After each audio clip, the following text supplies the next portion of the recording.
निवडून द्या की जेणेकरून आम्हाला तिथं चांगल्या पद्धतीने काम करता येईल। कारण नवापूर शहराचा आपण विचार केला तर नवापूर शहराचा रस्त्यांचा प्रश्न आहे, पाण्याचा प्रश्न आहे, रहदारीचा प्रश्न आहे, साफसफाईचा प्रश्न आहे, धुळीचा प्रश्न आहे।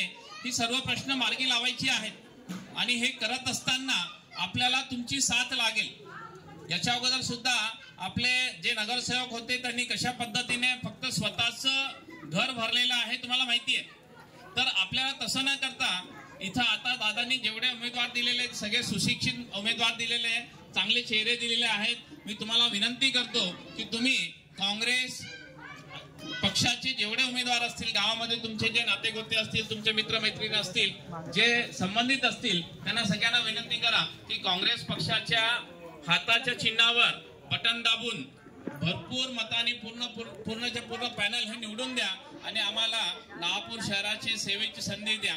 मी 5 वर्ष तुमच्यासाठी बांधील असेल, मी दिवस रात्र एक करून मी तुमचे कामं करण्याचं मी इथं आश्वासन देतो, ग्वाही देतो। मी तुमच्या बंधनात राहील। एकदा अशा सुशिक्षित उमेदवाराला मतदान करा। आमचे विरोधक आम्हाला म्हणतात की ते प्राचार्य आहे, कॉलेजला जातील की नगरपालिका सांभाळतील।